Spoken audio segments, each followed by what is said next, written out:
Hey, Miguel, ¿cómo estás? ¿Bien o qué? Bien, ¿cómo estás? Bien, bien. Entra. Oye, muy lindo el apartamento. Gracias. ¿Aquí fue donde pasó todo?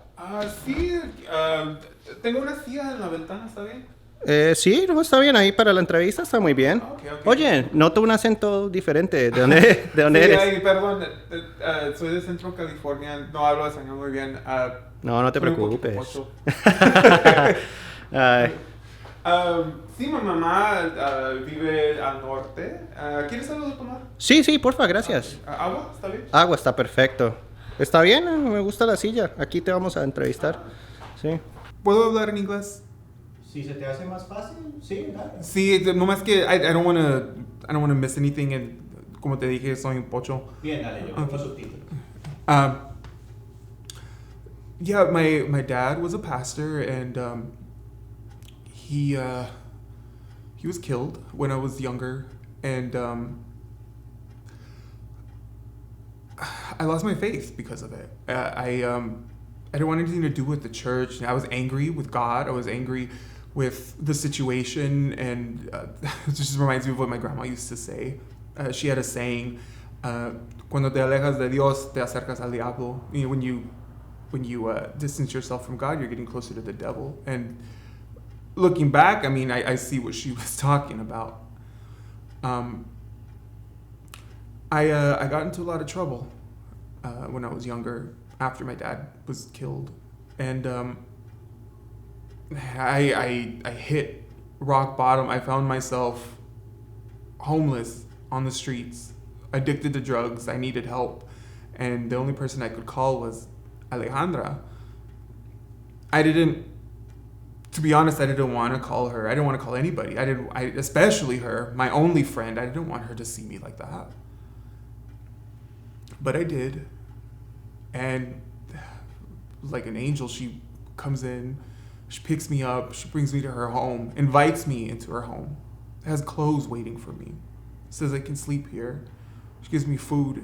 And the part I didn't know was that she had already contacted a detox center, and I was getting the help I needed. I for the first time in a long time, I felt really happy because I was finally getting my life back. I could tell immediately I was getting my life back. So some time goes by, and I made it through the program. I'm sober. I got a job.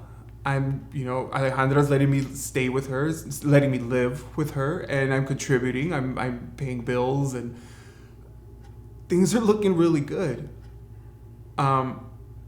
Except for Alejandra, she was a church lady. That's what I used to call her. She was getting ready to go to church, and she invited me, and I was watching TV on the couch, and I said, "No, I'm not gonna go."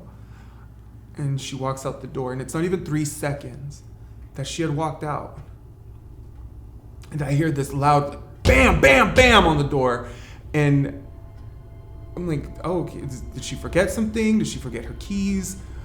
So I go and I open the door, and there's no one there. Then I look down, and there's this little paper bag. Like, what? And I look inside the bag, and there's my picture. And underneath my picture, there's worms. There's all these worms. And the smell. Oh my God, it smelled like something had died. At first, it really bugged me. It kind of scared me. But I ignored it. It struck me as like a prank. But a couple days went by, and I was at work, and I got this awful pain in my stomach. I felt so sick. My boss lets me go home early, and I get to our apartment building. I'm going up the stairs. I can barely see straight. I walk down the hall. I can't even tell which door is mine. And I start hearing these little voices in my head, sound like little kids, making me laughing. And honestly, it's just making a bad situation worse. I try this door, I try that door, and finally, I find my door, I open it, I run in, and I barely make it to the bathroom, and I just start throwing up. All this black, like, I don't know what it was, just this black stuff. That's when I tell Alejandra what's been going on.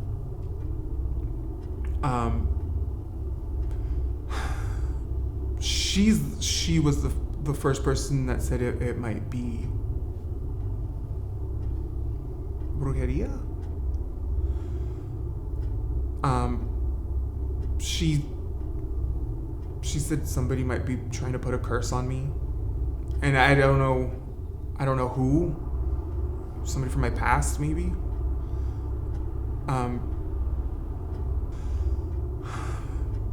So then,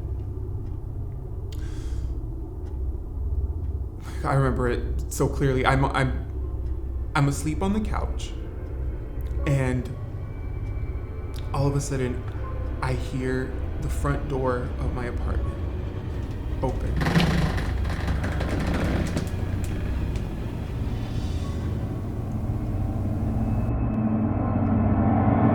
Slam shut. This hand shoves these 2 fingers down my throat, and I'm suffocating, and I can't breathe, and I can't scream. I can't make any sounds. The only thing I can say is, Jesus. And the second I'm able to say that, I gasp for air. My stomach's turning. I run into the bathroom.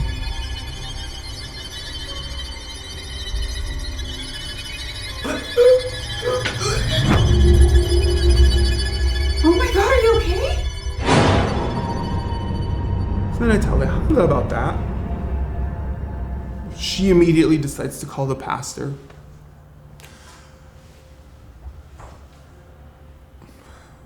She brings the pastor over, we meet outside, and right then and there he says, "We need to pray for you. You're under attack." And that's when I decided I need to reestablish myself with God. I need to make things right with God. And we prayed. I rededicated myself to